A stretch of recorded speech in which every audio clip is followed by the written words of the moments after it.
not enough time is spent on strategy. Yeah. Are you working on the right things? Yeah. And actually, most people are probably not working on the right things. Yeah. Hi everyone, you're listening to Scaling DevTools. I'm joined today by Shawn Wang, also known as Swyx on the internet, for his return appearance on Scaling DevTools.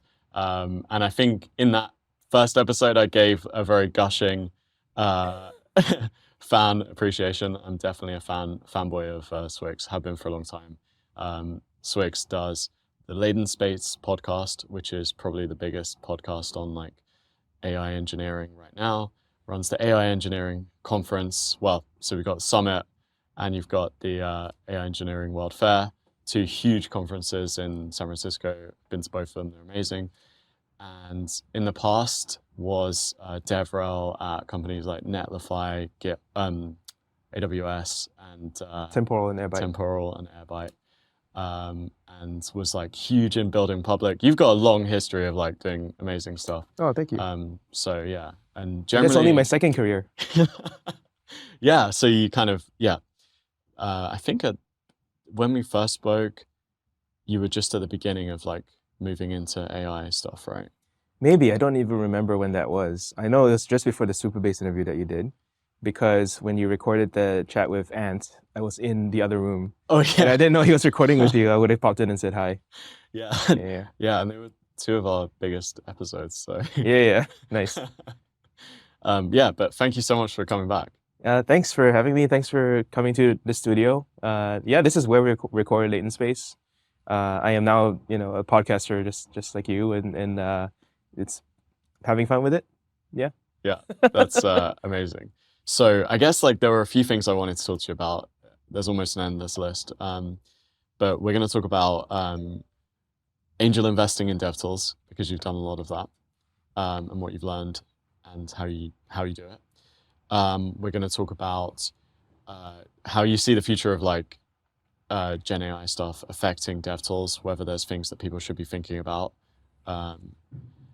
And I think also just, well, I would say those are the two main topics that we want to talk about, and just other stuff. Yeah, anything you want. One thing I do reference about for DevRel is like I think like any competent DevRel eventually stops doing DevRel for one company and then starts doing it for many companies, because it's a very enough skill set that if you do well, you can sort of franchise it. And that's how I view the AI engineer conferences. So, but it's just, instead of speaking one at a time for one company, you could just run the conference and have like 100 companies come. So in that sense, I'm kind of applying my DevRel thoughts to how should an industry's DevRel motion look like. And that's where we are at with that. Yeah, I didn't think of it that way. That makes sense. Like doing in one talk, like it's no longer exciting, but coordinating 100 talks is this scary. Yeah. And yeah, you did a very good job of that. It was great. Oh, thanks. Yeah. Actually, maybe that's a fun aside of like, how was it to organize such a huge conference? So this, for people who weren't there, let's give a concept of the size. So the first one was 500 people, and then the second one was 2,000. The conference is modeled after the large form factor conference, the World's Fair version. And Summit will always stay small, but World's Fair will grow. The large form factor version is modeled after basically stuff I saw throughout my DevRel career, DevTools career even, which is KubeCon, Big Data London, and AWS Summit, I think are the three that I like. There are some others I haven't personally been to, but I'm a big fan of on YouTube, which are GDC, like Game Dev Con, and Strange Loop, which recently ended. And I just think like every industry needs a definitive conference for their practitioners to gather and talk. Like it's really that simple. Like it's not, there's no big brain thing beyond once a year, let's get together and talk stuff. And people change jobs there, people find new co-workers or collaborators, or they launch startups there. All sorts of things can happen when you get people together, and I think that's the goal of that conference. So those other conferences that I mentioned are between 5 to, let's say, 30,000 people, and we're at 2,000 now. So we're trying to grow to that scale such that AI engineering, the community that I help to name and serve, also gets to that level of legitimacy as a community. So I think like that's a good cause. You know, I like causes where it's bigger than me, and this thing's definitely already bigger than me. And all I do is I serve one specific role that pretty much only I could do, which is get people together. Yeah, which is, yeah, as you said, is hugely valuable. And was there like a moment where you thought consciously like this is what I'm gonna do, or is it like something that naturally? Yeah, it doesn't happen by accident. I had to. So the launch sequence for AI Engineering Summit was the same as the launch sequence for AI Engineer itself, which is I run about in February of last year. I had a hackathon, which I had the fundamental realization that software engineers building with AI were a much different category, require different skill sets. The kind of people who are successful with generative AI were different than the ML engineers.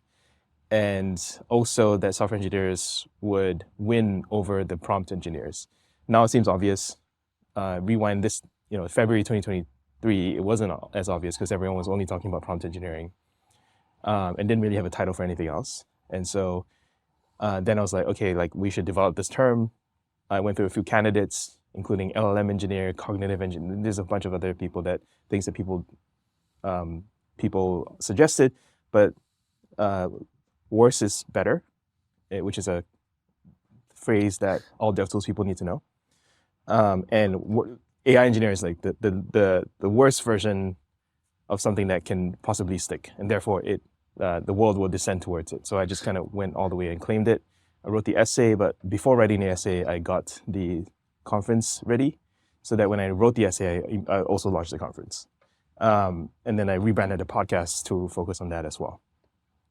So yeah, all those things that happened between April and June last year, and then October was the conference. So and from there on, it kind of started. But that launch was probably one of the most intentional things I've ever done in my life. It wasn't an accident. Yeah, that is, I guess, not surprising actually, knowing you and just like. Oh no, I'm usually very random. Really? I'm usually very random You and always seem sort of from the free-spirited, outside, you seem very chaotic. Really? No. Like I have principles, not plans, right? Like Oh yeah. there's like certain themes I like to keep coming back to. There's a certain way I like to operate, but I usually don't plan like 3 months out. Okay, that's actually surprising. Yeah, that makes sense. Because you wrote that essay, I think like gets quoted a lot on like Twitter and stuff about like you have like you have loads of the like greater than, this is greater than this is greater than. Yes, those are principles. Yeah. Right. Yeah. Not plans. Yeah. In some sense, maybe I somewhat don't believe in plans because obviously things can change and the future is uncertain, and the plan gets changed the first first contact it has with reality. But obviously I believe in planning. Like the act of planning itself is preparation that is necessary anyway. The plan itself can change, whatever. Who cares? So I think actually I need to do more planning rather than less. And if there's anything I'm more interested in than AI engineering, it is this idea that we can be more intentional with our lives and with the way that we win and succeed in business and in life.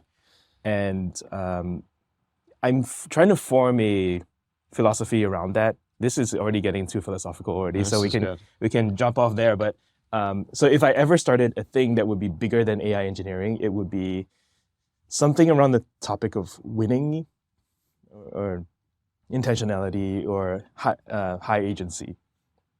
To me, all those three things are basically the same thing, which is how do you win on purpose? How do you build a support group or accountability group and a system for yourself, even without others around you, that improves your chances of doing whatever it is you're trying to do with your life. I know this sounds a little bit like self-helpy, but it is that in that domain. For anyone who is interested in this topic, I think the line of thread that is very prevalent in San Francisco is this talk given by Dan Gross at YC called How to Win. And it starts off with get 8 hours of sleep, and it ends with some business stuff. But if you don't, for example, get 8 hours of sleep, if you don't manage your own personal health, you're not going to do the other stuff.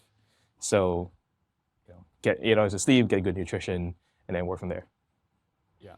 And where do you see people like falling down the most? Because is it like when you say this like about the intentionality, the things that I'm thinking is like, I have maybe multiple things that I'm working on, and sometimes like some of them are not like all moving in the same direction. And is it that sort of like? No. How did those multiple things you're working on arrive at your plate? Should you be working on them? I don't even care if they're moving in different directions. It's fine if they are. But should you be working on them at all, or should you just drop it? Because is it sometimes it's like it was just a good opportunity, like maybe you needed some money or like, you know. Right, sure. I definitely do think that this kind of thinking is for people who have some security in their life, where you don't have to be rich, but you can just be secure in a sense that if all the other stuff fails, I can go get a job somewhere and submit my agency to someone else's agency, and that's fine, and then I will survive and live and provide for my family, and that's all okay. I think this is for people who want to strike out on their own and who want to take some risks, and knowing that there's a safety net for them if they fail. And I definitely in San Francisco here, like you definitely feel the idea that it's actually more than okay to fail. Like having failed actually improves your employability, because now you can say you're a former founder, you know, and people like to count their employees by how many former founders they have under their wing, right? Because then it proves that they're better than all of them. Like Superbase says, like we have 30 former founders. Yeah, it's great for you, Superbase. And so that's great. Like I think like once you achieve some level of financial security and career security, whatever that means to you, then you should think about how to win. And you know, there's one thing we all have limited time of, is just time on Earth, and we should try to do more impactful things with that time. Whether or not it is, I even think like the phrase "strike out on your own" is too much. Not everybody should be a founder. Not everybody should be a content creator. You can do more as a group than you can on your own. And if you just find a group, team, leader that you're just like you like working with, and they get the most out of you, then do that. You know, and that's kind of irrelevant from like, is this what you're made to do, and are these the most important problems in the world that you're solving, that you can solve? So I really like that. So for example, I'll give you a concrete example, and then we can sort of move back to DevTools. I always like the format of Alcoholics Anonymous. How familiar are people in the UK with that? Yeah, seems very like an familiar. American. And I think it comes up in like a lot of books as well about like the habit, like that. I think that habit. There's a book about habits, and I've read Atomic Habits or something else. Could be. There's many. Yeah, it was not that one. It was the other one. Okay. Yeah, I think Alcoholics Anonymous is just a good adherence and accountability system that doesn't have anything to do with alcohol. So what if we had AA but for accountability or for achieving your goals, right? So they have all these steps. They're non-judgmental. They go around, they share their issues, and there's a support group element to that. And there's a little bit of anonymity, or at least Chatham House rules, whatever they call that, which is like you don't share what you learn in those meetings. All of which I think we need and we don't have in life. It's just weird that it just doesn't exist, and I would like to start that or take part in it. Again, this is one of those things where like it's a mission. What I define as a mission is something where you're happy if someone else does it better than you. So I actually don't even want to start this. I just want to join it. It just doesn't exist, therefore I have to start it. So that is the mission. The winning group is that. But the one problem with Alcoholics Anonymous is, well, one, it's alcohol, so it's a very serious topic. This is a bit less serious than life and death and mental addiction and illness and all that. This is just work. This is lower tier than that, if in the hierarchy of personal issues that are important and life-changing. But I think there are too many steps. I think really you want to reduce things to 2 steps. So everyone, in my ideal vision of the world, everyone comes in, they're prepared to answer 2 questions, right? And only talk about 2 questions and hear it from everyone else attending. The 2 questions are, 1, what are the most important things in the world that you should be working on? And 2, why haven't you done it yet? Yeah, that's really powerful. I was just almost like answering it for myself, and it's I think, and then just go around because you hearing other people's stuff Yeah. also helps you with your Yeah. stuff. And anytime you're not winning, it's one of those two things. You're not working on good things, or you're blocked in some way. It's a mental block, it's a financial block, it's a physical, personal relationship block, whatever. It's like blockers and whatever, direction or goal setting. Actually, people, a lot of things, so, a lot of these, like, you can count a lot of this self-help stuff in the productivity domain, where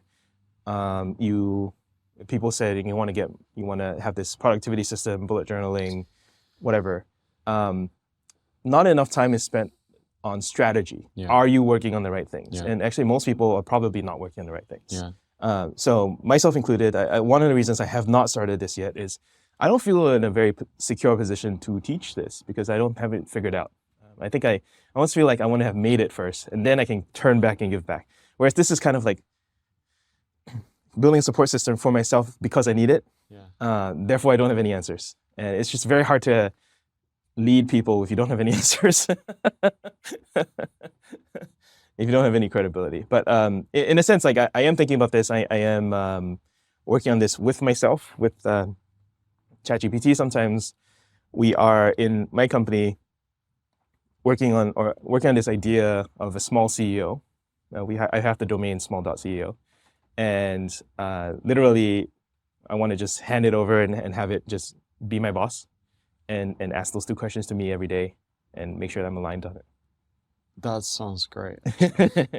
It doesn't. Actually, I pitched this at a dinner with like some ML researchers. They were shocked and horrified. Really? They were like, "Well, it's the inverse of what you're supposed to do with AI. AI, like you the human, are supposed to be at the top level, and the AI is supposed to be at the bottom level, executing the will of the human." And so I'm really talking about the inversion of that. The humans are very bad at executive function and following through and doing things you said you were going to do. And what if you just handed that over to the AI, and then you became the mindless executing things machine? So that's a little bit of a controversial thought. I made it more palatable for them by saying it's kind of like a layer sandwich of human, machine, human. So human at the top, it's the board of directors. Machine is CEO, and then human at the bottom for doing the thing that you signed up to do.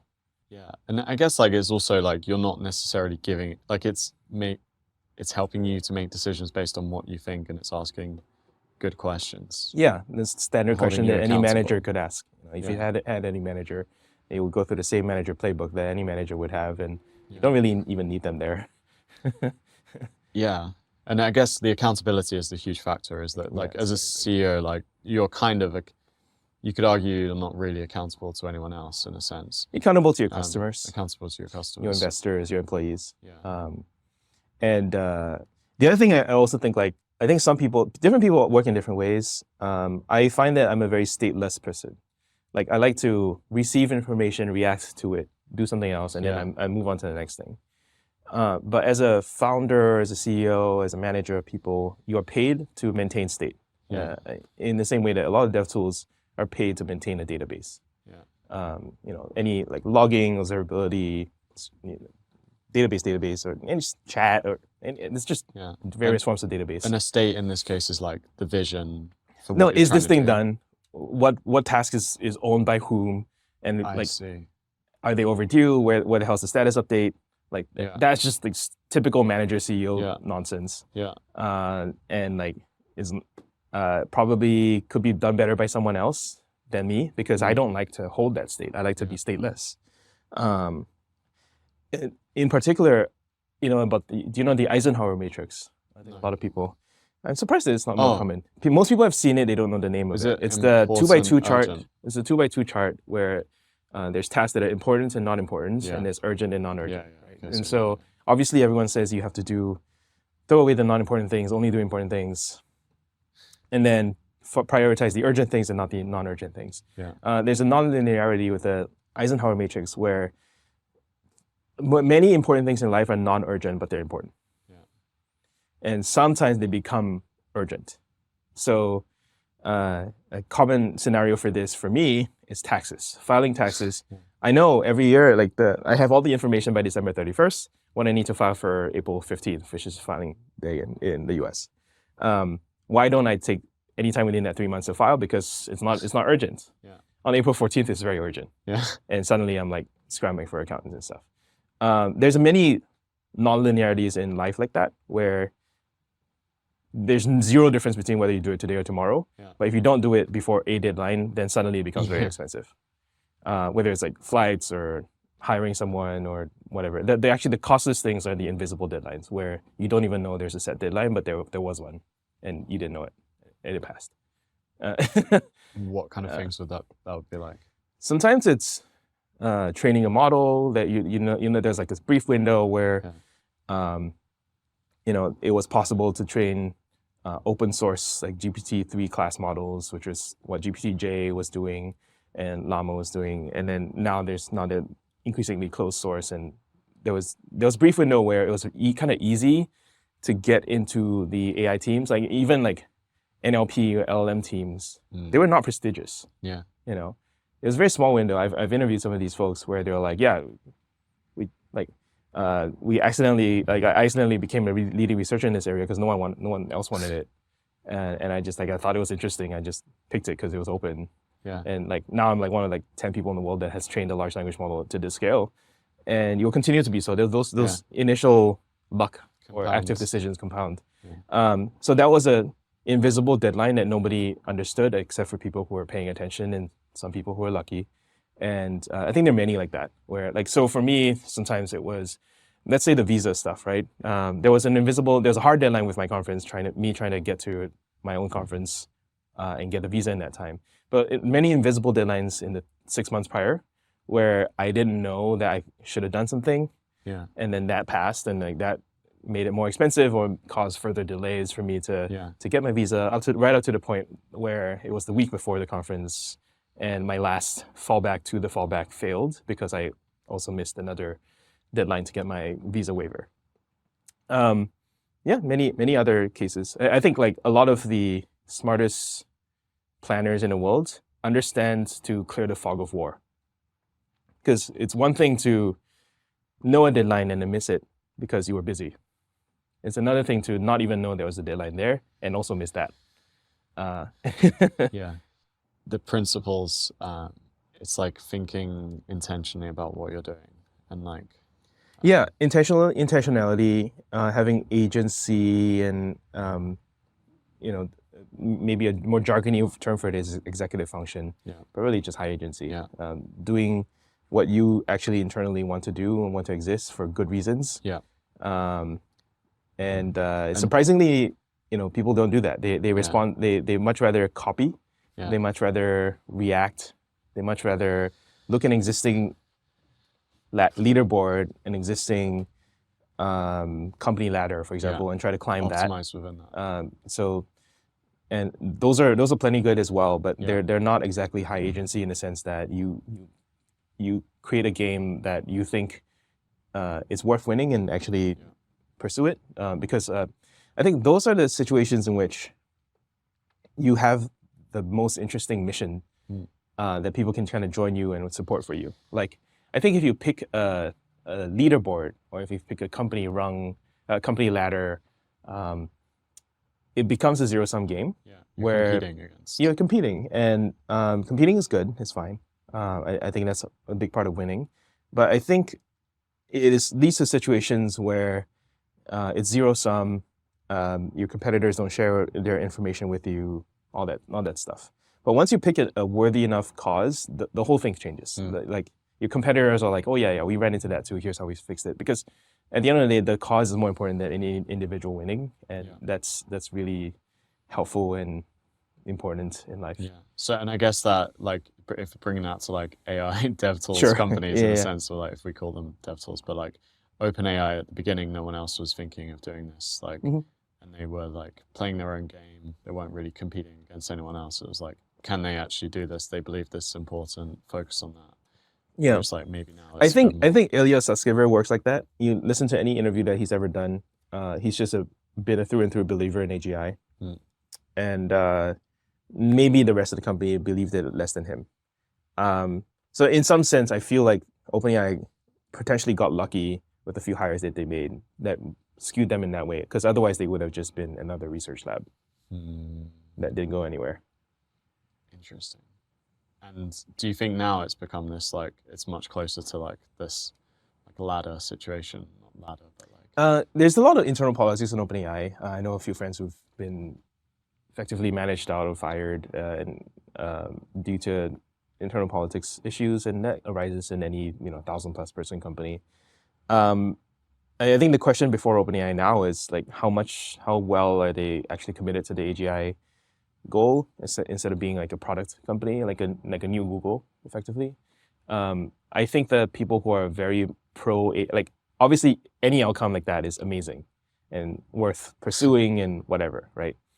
But I think the AI purists are disappointed in OpenAI for basically selling out to monetize their APIs, to monetize ChatGPT, for them to effectively stop thought leading on what frontier AGI should look like. It's debatable. Like we're recording this in early September. They're likely to announce GPT-5 early October. And we'll see what GPT-5 looks like. We'll see. I like, this is one of those things I try to debate less about what the shape of AGI is, because it's very hard to quantify, and like there are definitely people that are way smarter and more dedicated to it than I am. I just think that though, like, it's worth understanding that the people who are most worried about safety are also the people who take AI more seriously than anyone else. Like the very reason they got here in the first place is they took AI more seriously than everyone else. And because the AI purists tend to disregard safety, I don't think they take AI as seriously as they think. Because if you did take AI seriously, you should actually care a lot about safety, and you should care about missing. Like you should care about erring on the side of being too cautious, because the other side is catastrophic. and so I guess like Ilya is like the archetype of that. Potentially very, very, like he blew up his own company. Yeah. He blew up OpenAI to try to make it safe, and that failed. So now he's doing his own thing. But OpenAI is definitely on its own path now. It's completely rid of all the safety. Like there's no longer any safety division. There is a safety systems person, Shawn Wang. She's amazing, but there's no longer a super alignment team. Those guys are gone because they went to Anthropic or they started their own company. Yeah, that's very interesting. To bring it to DevTools. Yes, I can tie the mission thing to the DevTools. Yeah, no. But it was like actually like I feel like it's kind of related that someone. So yesterday I was talking to said, why are you interested in DevTools? Because devs are going to be obsolete. What's the point of building tools for devs? Like, what was your answer? My answer was like that. I don't know if devs are going to be obsolete, honestly. Like I don't know, like it's every step has been surprising how useful tools like Cursor now are, but people still need infrastructure, and so this hard like and that could become way bigger because it's going to lead to technology doing a lot more things, and so maybe things that help developers, maybe it's helping less developers, but they could be doing a lot more and in control of a lot more infrastructure. Yeah, possibly. Yeah. I should highlight one thing that's a common conflation that I used to have, maybe still do, which is you conflated DevTools and infrastructure. There's a world in which they're the same thing. There's a world in which they're different things, but it's interesting to think about why they're different and where they're different. There's a definitional issue there, but let's go back to the core of the arguments. So my standard answer to this topic of will AI replace engineers, right? It's reductively, is that AI engineers will be the last job, not the first job to be replaced, because AI engineers are the job that replaces the other guys' jobs, right? Like you need AI engineers even more than you need ML researchers to do the last mile of automation for AI lawyer, AI teacher, whatever. So if you believe that AI will take away jobs, which I don't, because humans are very good at creating new jobs, then you still want to be an AI engineer because they will be the last job that does all those things.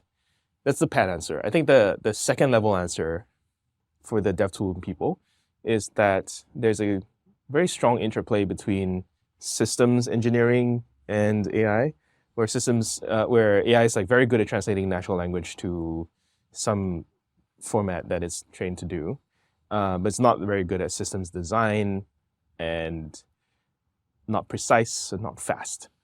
All these things are issues that systems like we're just much better at for the last like 50, 60 years. So again, like there's a world in which AI can model all that and do it eventually, but humans will comparatively have an advantage there because of the precision that is required, and the amount of thinking and planning that goes into making a database or making an internet or whatever, designing a chip. Although chip design is one that's being tried by being tackled by LLM. I have an investment in that area, but I think like it's definitely assisting humans rather than replacing them. This is something that that's a story that people like to hear a lot, that AI will not replace us, they'll help us. It's a very touchy-feely good thing, like it wins for everybody. And probably true for up to a point. Like we're all just talking about timelines here, right? Like when classic example that people say, like, automatic teller machines, ATMs, when they were introduced, did the number of bank tellers go up or down? Do you know? You would assume down. Went up for the next 20 years and then went down. Okay. Why did it go up? The number of banks continued to grow. So it was like a bigger trend outside. Exactly. Like but yeah, eventually they go down, and nobody regretted it. There was no systematic like crisis in society because there were no more bank tellers. They found other jobs. Like we were very good at coming up with other jobs. Like, are you so cynical of human needs and human creativity that you can't imagine that there will be new jobs? I don't think so. And I'm completely fine with that. I don't have any issues. I think DevTools have a lot of value to them, and AI DevTools have one thing going for them that all the other industries do not, which is they can have the user and the developer in the same loop because they're the same person. So they have this kind of natural self-acceleration loop that doesn't exist in the other industries of like AI lawyer, AI teacher, whatever. You always have to like ask someone else, is this what you want? Oh, it's not what you want, because it's some super obvious thing that you learn in like first year of doing the job. And then the engineers have to go back in their room and code for a bit. So the feedback loop's much tighter because obviously developers are like, no, this sucks. Yeah, let me change. Obviously. Yeah. And so I guess there's like what you think, and there's also, how you're acting and where you're putting your money and stuff like that. Yeah. So maybe that's a segue into like your angel investing, and the things that you believe are going to be important. Yeah, interesting. Give me more prompting questions around that. Yeah. So I know there's some companies that we've had on the show that you've invested in. So you've invested in Supabase. Could you talk a bit about like why you think that Supabase is still going to be like a really important thing if we don't have it, regardless of what happens, I guess. Okay. Yeah, that AI lens is unnecessary. Like Supabase is just a very good Postgres company. Yeah, it's enough. When I invested, they were 3-4 guys coming out of YC, and by the way, Thor put me onto the investment. Like, really? I wish I was that smart, but no, I just piggybacked on Thor. So Thor, like, you have Thor to thank. Was Thor already working now? I think he was about to join. And he was like so convicted. Like he does this. He tells his friends to invest, and then we're like, okay, like you're smart, like, you know what you're doing. But I really actually hesitated a long time for Supabase because they were at the time a very, very thin wrapper around Postgres, and you're just like, okay, like why don't I just run Postgres on its own? And I think that I underestimated the sheer desire for better Postgres. And that's effectively what they've done. Then the even like the Firebase for Postgres angle came along afterwards. So you invested before? Didn't have any of that. Really? Yeah. if they had said that to me, I would be like, okay. But I don't think it existed back then. I think, sorry, I think that's a lie. I think that someone had, I think if you ask Paul, he would have said that someone posted Superbase with that title while they were in YC before they were ready to launch, and it went kind of viral on Hacker News, and it was like the first inclination that they should go after the Firebase angle. But I wasn't paying attention to that initially. And it wasn't like the hero. It wasn't the hero, on the hero no, section. not yet. I think it was hero shortly after, because they've been writing that for a while. And I think it's good. Like, yeah, this thing that sucks that is going to be killed by Google someday. We're doing it better. And it's open source. Like, yeah, it makes sense. Yeah. You know. So this is one of those things where like a really like it doesn't have to be any AI in it. Just have a really good system that people can spin up. That AI coding tools and DevTools can use if they want to. And there's so many. I'm pretty sure GPT-4 knows the Superbase SDK inherently and can code it.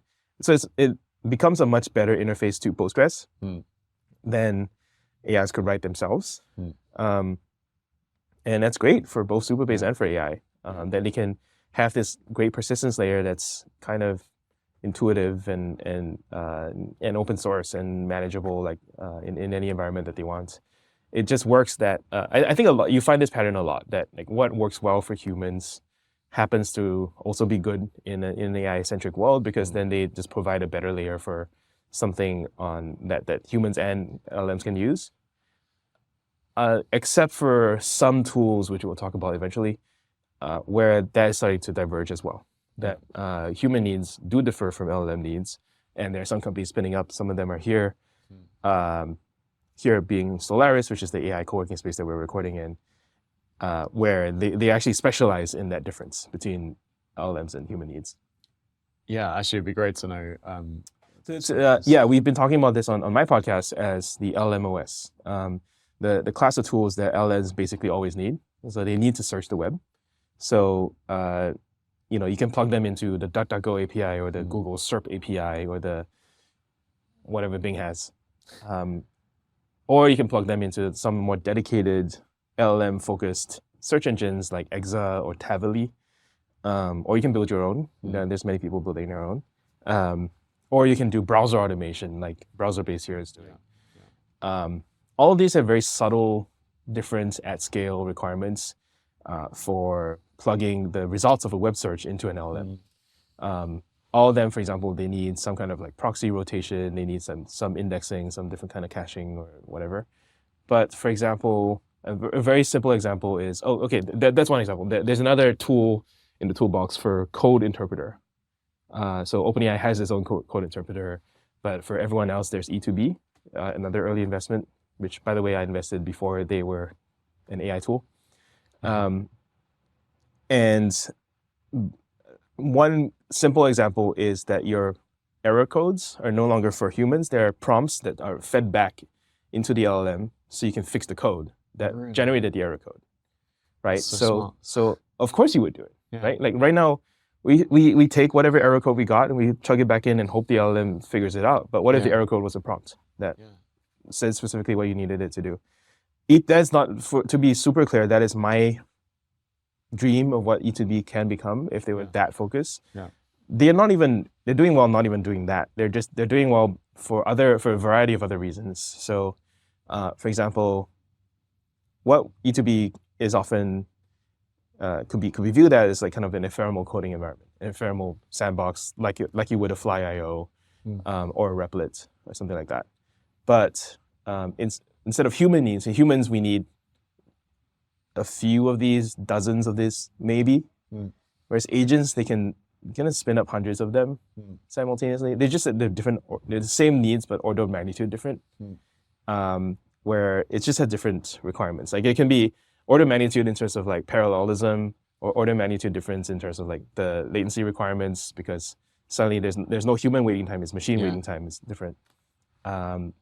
There's a bunch of like all these like really long tail things that if you just specialize in solving the problems for an LLM customer instead of a human customer, you start getting different product specs. Yeah, that is actually like something I hadn't really thought about. That's very interesting.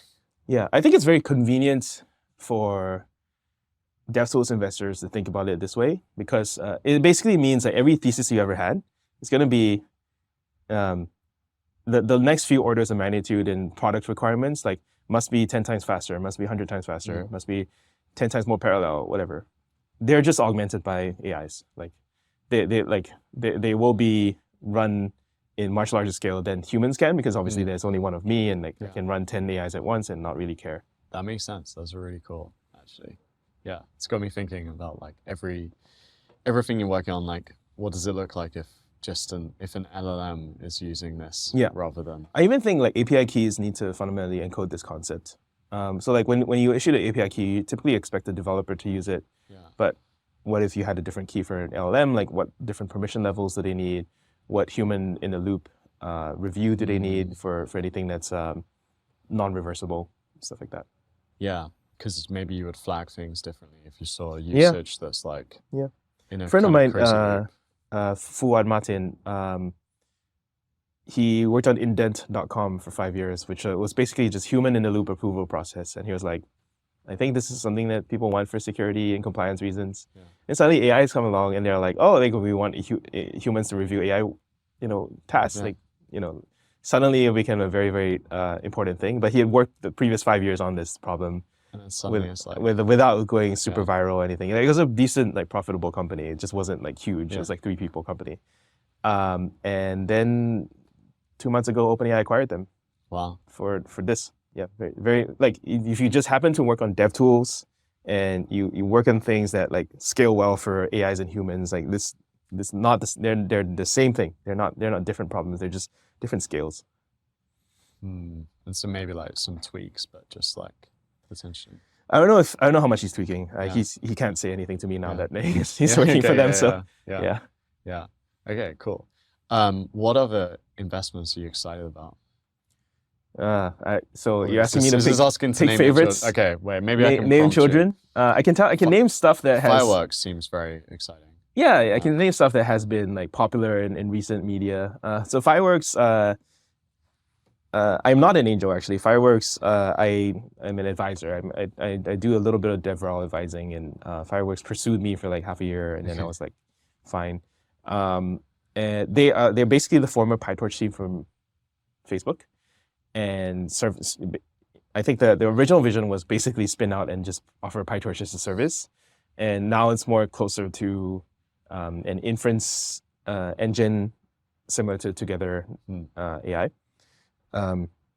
They serve the full stack of like fine tuning to providing GPUs to providing like serverless versions of what they do to like full on-prem stuff, and like there's more stuff I can't say. Okay, like cool. But out of the many GPU as a service providers out there, it's basically Together and Fireworks in my mind. They're the 2 leaders, and this is the one that Sequoia picked. So, like, I think they're doing fine there. They do need more like work in terms of their DevRel, which is where I come in. They are hiring DevRel if anyone wants to join a top tier, definitely one of the top executing AI infrastructure companies I've come across. And surprisingly, no head of DevRel yet, because I refused to join a company. So I'm kind of like interim head of DevRel while we figure out who actually runs DevRel there. Yeah, that sounds like a very good opportunity. Just because, so then I wanted to ask you a bit about like actually getting into angel investing. And if someone wants to like invest in DevTools. Yeah, so. You wrote a great post, I should say, that people should definitely read the article that you wrote about us. Yeah, because I don't remember it anymore. You don't get into angel investing with the expectation that it'll make you money. Because you probably won't.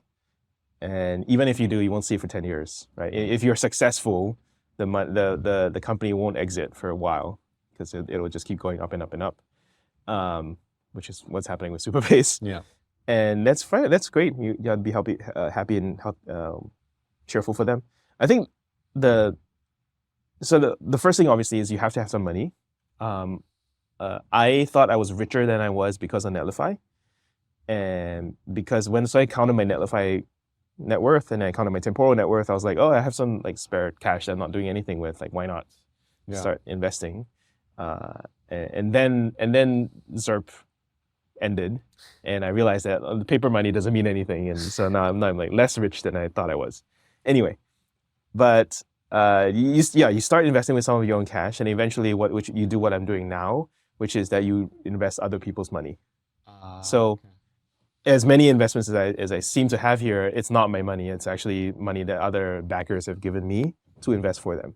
And you can do it in two ways. You can either raise a rolling fund or a syndicate, or you can be a scout. And I chose the easier way, which is the scout. Because rolling fund syndicate, you have to do a lot of paper, lawyer work, tax work on your own. And scout stuff is basically all taken care of for you.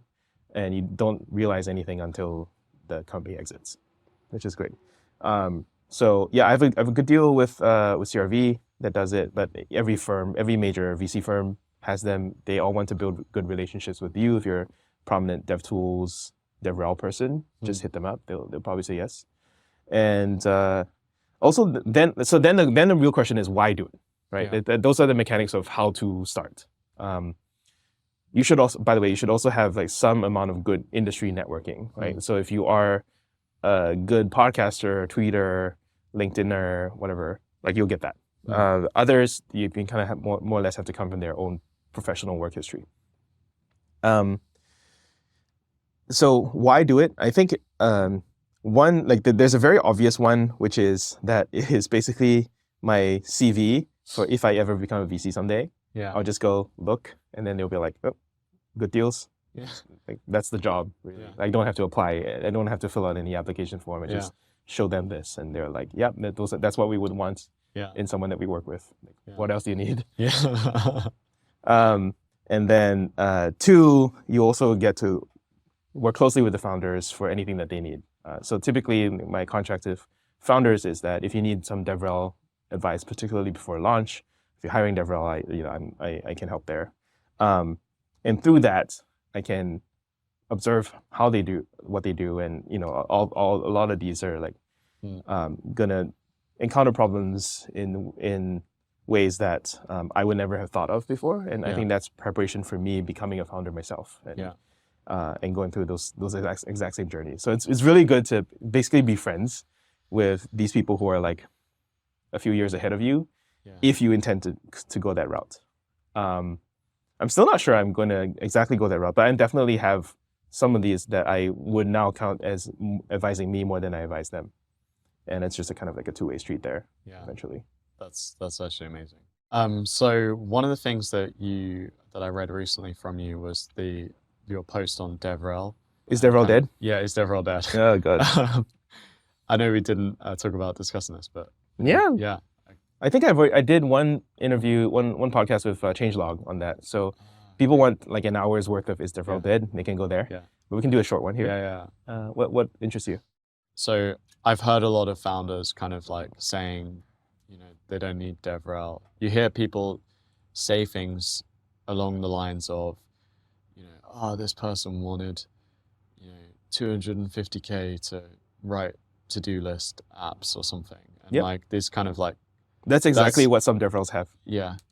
That's their salary, and that's what they do. Yeah. So I guess, but then I also see like examples where there's DevRels who are very, very valuable. Mm-hmm. You think of like Superbase, they have like loads of great DevRels, for instance. And it's to me, it's clear that the skill set of people who understand the technology, understand like the real challenges that developers have, and then are very happy to create, whether it's content or like experiences or like fill in the gaps that customers have, that aren't going to be met by like, that often just go unmet, I guess. That seems important. Whatever you call that. Yeah. Yeah. How do you? What's the question? The question is like, is DevRel dead? Is DevRel dead? So it has died off. I think I tried to quantify in that post. It's like down 30%. So 30% is not 100, but it's not 10. So it's 30% dead. It's injured. And the fact is that many companies never needed DevRel, and but there are many roles which you don't need if you can do within the team.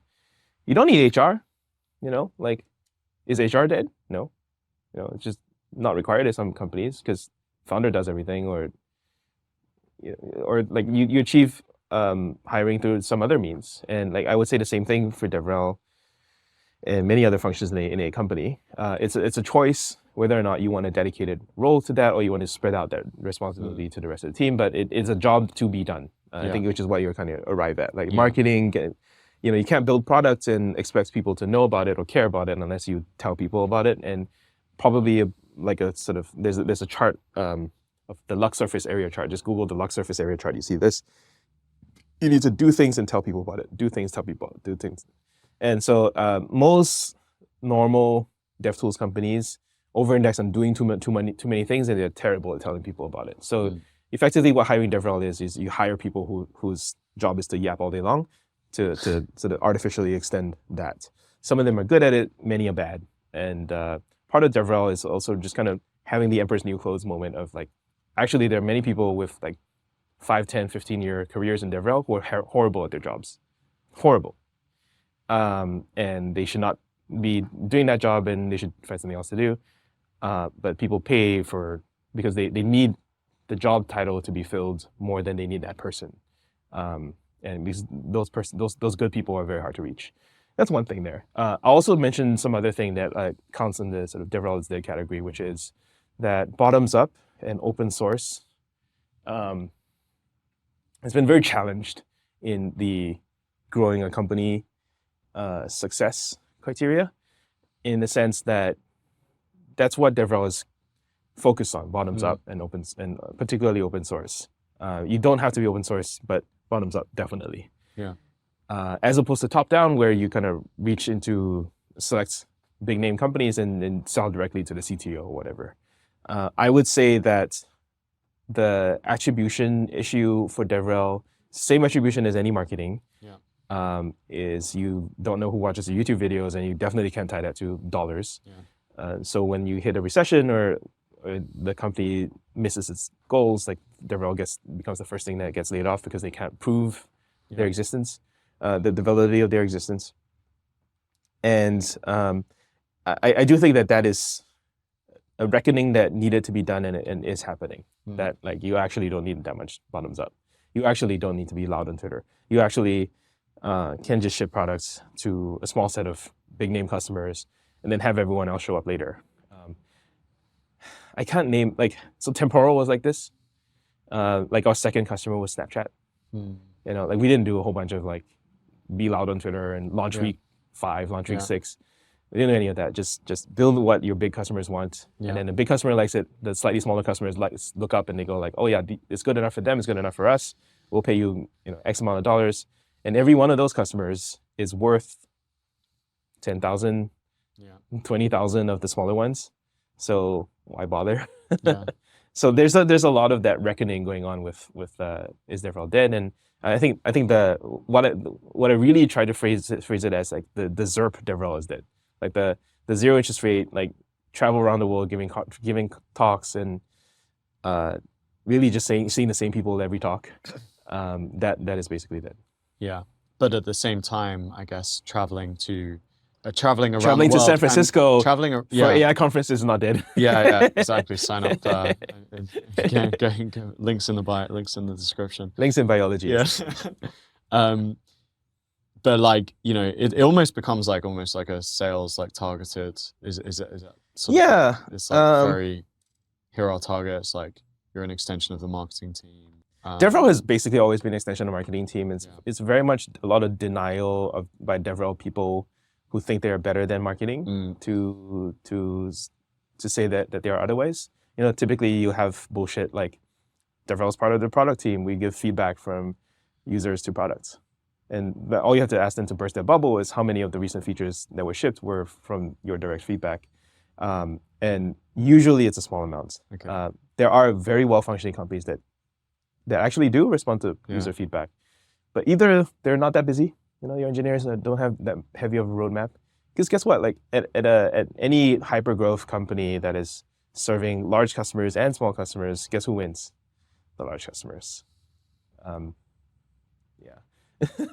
As in, they will focus on the features. If They will often Yeah. do, because the other ones come with like 100x more money than the other ones. Yeah. So it is a huge problem and challenge of founders and PMs to balance those things. And it should not be a surprise to anyone that the larger checks, larger customers usually win. Yeah. That's like through no fault of anyone. It's normal capitalism. Yeah. That's just how it works. Yeah. And so then as a PM, as a DevRel, my requests get backlogged, shelved to the next quarter. Next quarter I come around, I say the same thing again. My users are, I'm out there in front of my users every day, talk to them, they say they want this. We fall short to other competitors. When can we have this? Backlog again. And it takes like 3 quarters of that to just give up. Which is a normal frustration. Like I think like, I don't want people to hear this and go like, DevRel is a joke, like don't bother. I think you should fight for your customers. I think you should just be realistic that it is not 50% of your job, it is 1% of your job. And most of your job is getting driving customers. new customers. Getting your company in front of people who've never heard about it before that could potentially be users of it. And I suppose you have to somewhat consciously or subconsciously, you have to be more effective at that than sales teams. Yeah, it's typically the people who are not good at the main marketing job that then they're like, oh yeah, DevRel was never really about that. It was about the other stuff. Because they're retreating to things that they can actually do better at because they suck at the other stuff. Okay. And sorry, in that case, the other stuff would be like? Direct sales.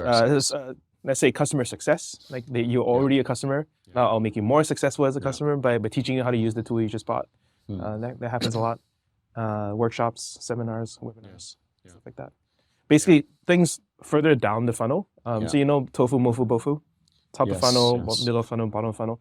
DevRel should live at top of funnel, but eventually, everyone's going to retreat a little bit to middle and bottom of funnel because that's where more money is. It's more attributable. It's also safer. You don't have to, like lower chance of failing because if you're already talking to people who paid an annual contract to use your tool, then they're kind of captive. So you know that you're going to have some deception there. It's just like less risky. It's good and bad. Yeah. And for founders, just to be like in kind of like what should I hire, DevRel? I know this is like going to be like, it depends, but. Yeah, I know. Yeah. So we have like a couple posts on DX.tips. So by the way, DX.tips is my outlet. Yeah, that's great. Because everyone should subscribe. So it's DX.tips for people who want to see it. It's basically because I no longer identify as DevRel anymore. I care less about it, but I also like to vent on it every now and then. And people do ask my questions, my thoughts, and I find it better when you just write them down as one resource that you can keep sending around, as opposed to just responding every single time custom. Because I have more concrete thoughts. Like I have a thought, I have a post on how to do hackathons well. I have a post on how to do conferences well. And so what's the post that we're talking about again? How to hire DevRel. Yeah, I have two on those because it's such a big deal. But TLDR, try to do the job yourself as a founder, because if you don't, it's just like anything. If you don't do the job yourself, you don't really know what you're looking for. You don't really know what works. And when you know what works, you can have a repeatable playbook to hand off to someone else. The bigger question comes like when you have decided to hire, regardless of whatever prep work you've done before or after. When you have to decide to hire, what kind of person do you hire? I would like to advocate for people to hire engineers who have paid for your tool at one of your lighthouse customers. That is the sweet spot in my mind. So what am I not saying? I'm saying do not hire content creator divas who are big on YouTube and expect to NPM install audience on your company. That usually fails. And then do not hire engineering leaders, and then do not hire other DevRel who primarily are free tier DevRel.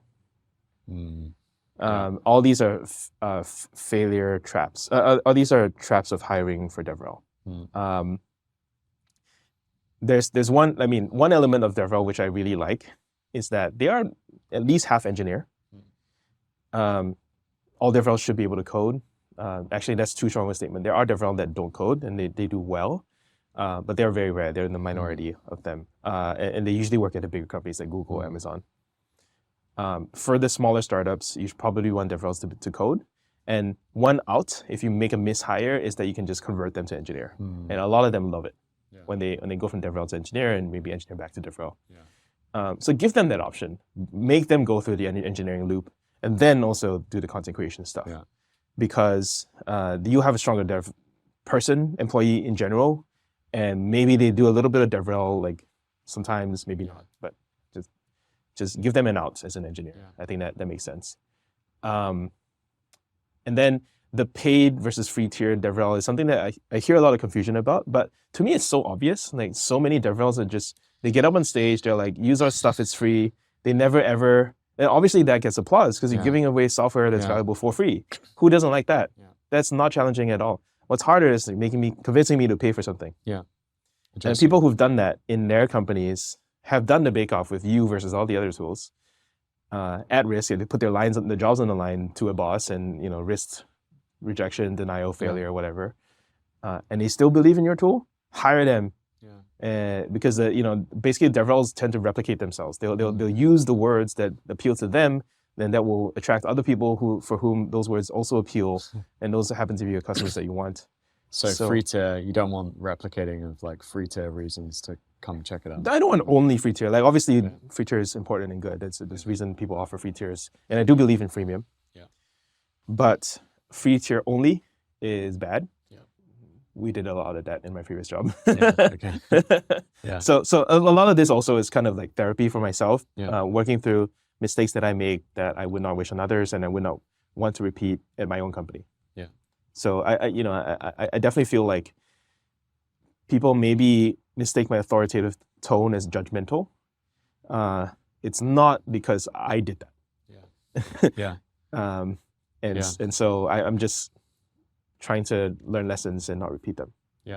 I think that all of the things that I read that you put out come across that way, and that like it's your lessons and it's like your beliefs and stuff. And I think there was some people were like upset about like the DevRel is dead thing, but I don't think it was like, it was your views on like how things and your experiences and your personal like, and I feel like you're trying to actually like help people, and like, it was like, why deny the truth in the sense of like, there are challenges here. And I think you gave like really good, like perception or like a really good analysis of the situation. And then also that like, there are companies hiring DevRel, and here are the ways that it can be important, and people that adapt to that are going to actually succeed, rather than like denying that like there is this contraction in like DevRel at the moment.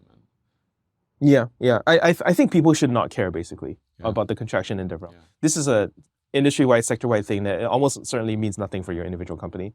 Your individual company situation, you should examine that from first principles. Look at the people that you have. If they were missing that, you might want to hire it. If not, and if you're the buck stops with you as a founder or company leader or product leader, then you take that job. And those skills and those jobs to be done are timeless, and I'm happy supporting that. Whether or not you have the official job title, could care less. I do think that it could be easier for people. So I think in that post, I also mentioned the concept of the full stack DevRel. Most DevRel in like companies under 100, maybe even under 200, are full stack DevRel in the sense that they basically operate as independent autonomous units, kind of like you are right now. You book your guests, you decide what your marketing is, you decide what your topics coverage is, and you publish, you edit, you do everything.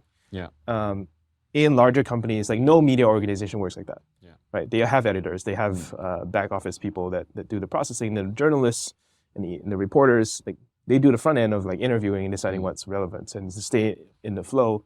And the media organization takes their job seriously enough to invest in the back office so that the front office people can do their jobs well. And what effectively all DevRel is a media company operating as a tech company. And the sooner a tech company realizes that they are running a media operation, they should maybe learn lessons from real media organizations and maybe not operate at the same scale, but the functionality and grouping of jobs probably makes sense in some sense. What else should I say there? yeah, so I have concepts about the front, middle, back office of DevRel. People can read that on DX.tips. Yeah. It's no. I also mentioned this in my book, by the way, book plug. But that goes back even further. Coding Career Handbook talks a little bit about the front, middle office for developers. But I think for DevRel, that is necessary and increasingly important as people want to systematize the way that they work with their community. I don't know, like I wish more tools, I could recommend more tools, like there used to be like Orbit or Common Room or stuff like that. None of them are working out super particularly well. I think Orbit failed. Yeah, Orbit was it acquired by Postman or was that another one? I don't know. So like there are other sort of community services.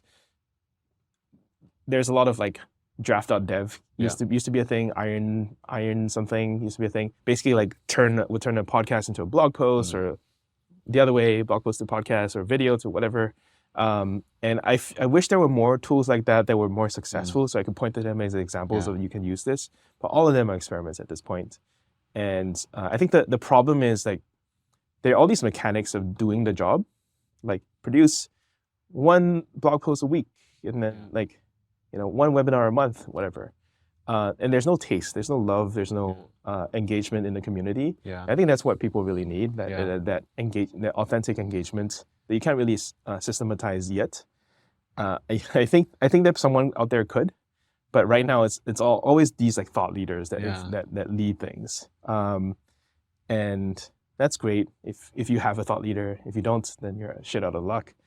And I always wish that part of my job with DX.tips is to kind of demystify that process so that more people could kind of engage in that conversation, because they've just never been taught how to. It's not a thing that you learn in university or anything. Yeah, this is really helpful. Thanks, I guess. Yeah. I don't know what to say about that apart from like happy to answer questions on DX.tips. I tried to time box that because I think I need to my next level of success. Like it's again with going back all the way to the initial conversation about winning. Is this the thing I'm supposed to do? Like advising on DevRel? I don't think so. I don't think like people like super need it. Like there's many other qualified advisors out there. My advice isn't going to be like that much game changing compared to like other people, except maybe in AI engineering. Like obviously that's the place I carved out. Practice. I think you're one of those like people that's like good at many things, and I think I would still consider you as like, I think that you have a very, very rare ability of like communicating concepts and thinking in systems. And I think that you probably are, at least that I've come across in the kind of like DevRel space, the best person. Like you have like I think your purpose in the AI landscape is like, is bigger probably. So yeah, I think so. I think like, what I love about it is I can repeat myself and not feel bored. Yeah. That's a sign that you have something you believe in. Yeah. And I've done that. I've done many podcasts just evangelizing the idea. Yeah. People get jobs on it, and sometimes they don't even know that I was involved in it, and that's great. Yeah. GitHub recently launched a Hugging Face competitor, and right across their front page was AI engineers. Yeah. And it's just crazy. It's just this market that like it's growing, and I think if we serve it well, I think it's its own industry that's going to emerge that I had a part to play in, and I think that's beautiful. The other thing now is to build services rather than thought lead, and that's something that I historically haven't done before, and I'm doing now. So I'm building AI News, which you know about, and seeing what it could become.